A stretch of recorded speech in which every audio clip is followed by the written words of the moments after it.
Okay, today I want to update you on what I consider a serious problem. It's a head crashing problem that we've had for the past few years on our storage module drives. The one of the drives I'm talking about is the 80 megabyte storage module drive built by the small disk division, the 300 megabyte drive built by the large disk division, and the cartridge module drive built at Oklahoma City. Now, just to give you a little perspective on the head crashing problem, why some people perceive it as a problem and others don't, actually the mean time between crashes is somewhere between 20 and 30,000 hours that we've been able to measure. Now, if you look at that, considering the number of hours you might be on a system during a year, if a customer had one drive, that means he might have a head crash once every 4 years. So that type of customer, you probably wouldn't hear too many complaints. Of course, the one that had the head crash, he'd really be complaining. Now, say a customer has 4 drives, he might on average have one head crash a year, which is almost the pain level, considering cause him a lot of problems. He has to reconstruct his database after he has that head crash. Now, many of our customers have 16, 32, 64 drives and even more, where they might have one head crash a month. Now, that gets above the pain level. Now, we looked at competition, and they're probably a little bit better than that. And it's a very tough thing to dig out, just how many head crashes people have. Everybody tries to bury that, especially your competitors, because that's one of the most serious problems. Now, of our own customers, sort of the short term is the warranty claims, and it's the order of $250,000 a year. Try to remember that number. And also, if it gets too serious, he might stop shipment. Now, longer term, what happens, the customers might have the problem, might even let you know about it, they might cancel orders. Some customers really don't complain, they just say, I've had enough of that, cancel your orders. Or they switch to competitor products. Now, up to now, we've not been able to pinpoint the problem. We've looked at a lot of the design on the drive, and the heads, and the disk packs. We've redesigned the air system. We've cleaned the air system up on the drives. We've improved the gimbling, some of the edge radiuses on the heads. We've made some process changes on the packs. Now, this has helped somewhat, but you got to remember, it's really a difficult thing to measure and to get customer feedback. But we know we have made some improvements, but we're still at the pain level as far as the customer. Now, here today, we really got to attack this problem with a little more vigor. And just to review once more with customers, it's very difficult to dig out what the problems are with the customers. Because once he's had a head crash, he's anxious to get back on the air and get the system going, and it's very hard in the customer environment to try to dig out really what happened. So what we want to do in each one of our drive plants, our 3 drive plants, is to set up a number of drives that we'd run continuously.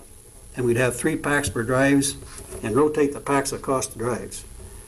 Now, we consider the equipment it's going to take to do that is about $500,000, $500,000. And the expense to run that, we're talking the order of $10,000 a week or another $500,000.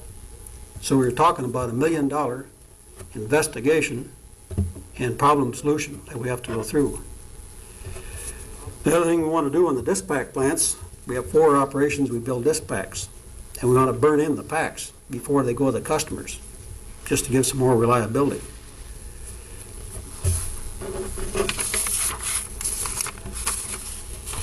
Now, it gets back to really what's the impact of all this. Now, provided we could solve the problem, we can continue to hold our present customer base. Because I'm concerned with if we don't solve this problem, we're going to gradually have gradual erosion of our base. And also add on orders. If our customers are satisfied, we should continue to have orders and continue our business. And also reduce the warranty claims. Another factor in the industry, we really have to keep a good name for our disk drives because we want to perpetuate this business of having removable disk drive products. Now, a lot of our competitors have gone to fixed disks, and we have a niche in the market, so we want to continue this. The other piece of that, just looking at our business, it's in the order of a $250 million a year business today on this type of disk drive, and the profit range is about $50 million a year. Now, just in summary, this is a problem that, depending on who you talk to, may or may not perceive it a problem. But I perceive it as a problem. With the data I've given you, if you talk to some of our major customers, you'll find they perceive it as a problem. So with your approval, we'll proceed the task force effort to solve the problem. Is that it? Now, is there any more detailed questions you'd like to ask? Well, I've got one. Enhance them. Larry, you know, every time you guys come over here, you're always asking for money. You come up with these problems, it's the kind of thing you should have been working on all along. You come up with a half-assed recommendation. Let's take a look at what I just heard. You want to burn into packs? I don't know what that means, but another thing I heard is you want $1 million to put together a system. By God, we've got 500 customer sites out there. Many of them are beta sites now who will be happy to provide us data. And you come in here with the guts to ask for another $1 million to set up something that'll take another year to find out. What in the hell's the matter with you guys down at Normandale? Can't you ever see anything straight? Work with our customers. I want you to go out and I want you to talk to some of our friendly sites and get the data out there, and that's where I want you to solve these problems. I don't need another $1 million being wasted and squandered in Normandale. Don't we also have the same situation with our own internal sites? Doesn't ComSource use these?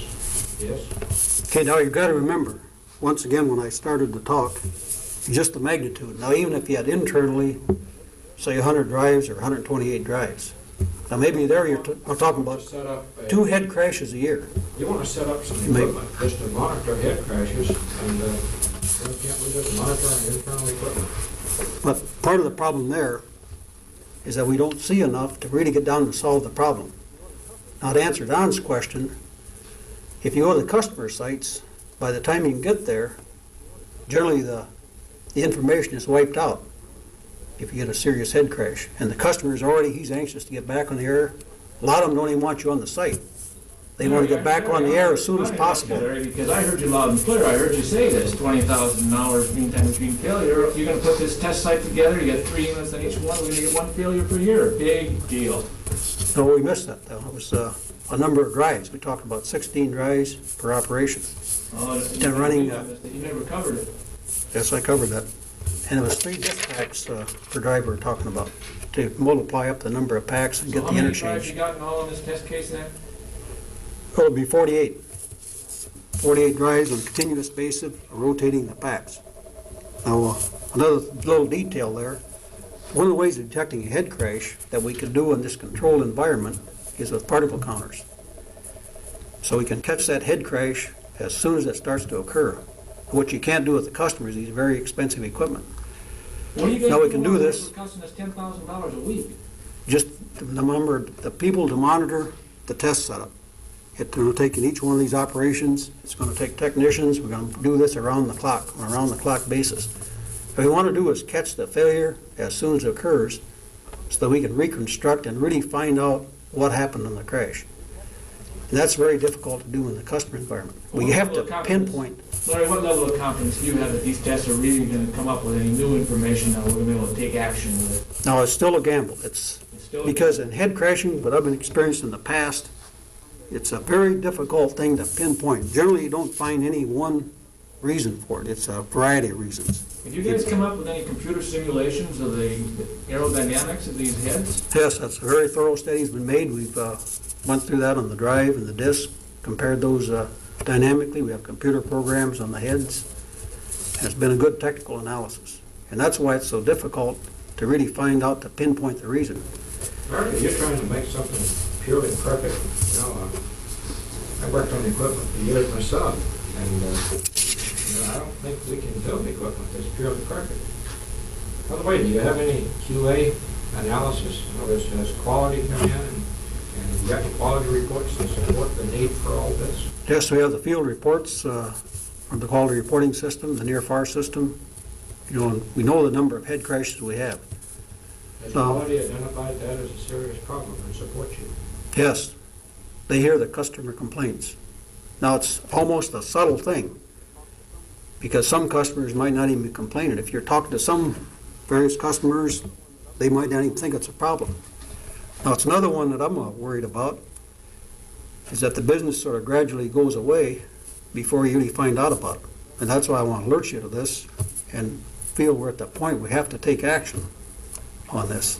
I think we've created a problem. I think problem rests with the fact that for a long time our heads were the standard within the industry.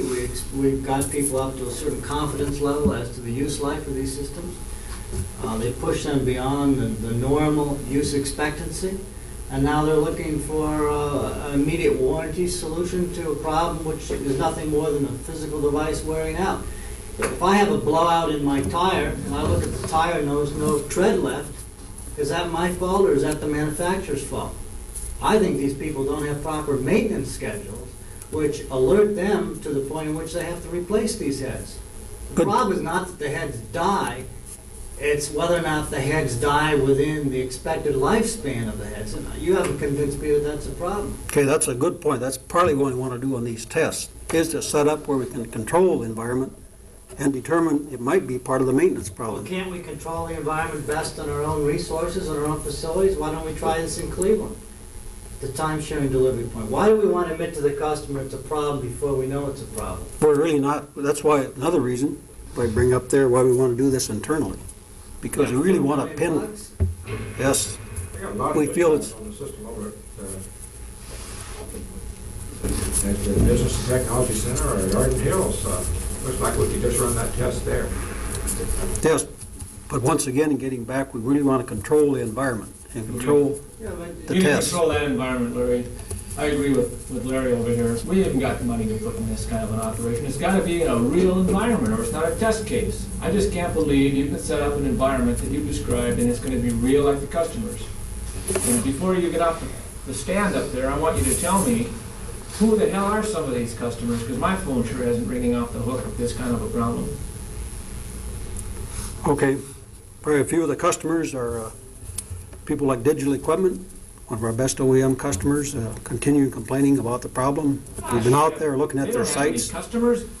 That's not a customer, they OEM them. I'm talking about who in the hell are And the they're- users? In their customer sites, Well, who the hell are they? Who are these mythical problems? many of them. Well, I You wanna There's, know. know, I think these there's, guys like that, they're just trying to create a straw dog to beat us down on our OEM pricing. Hell yes, Dave's Yeah, come right. on, you haven't spent enough time out there in the field. You're dealing too much with your Okay. science. Okay, we, next. we do have detailed, Funding request declined.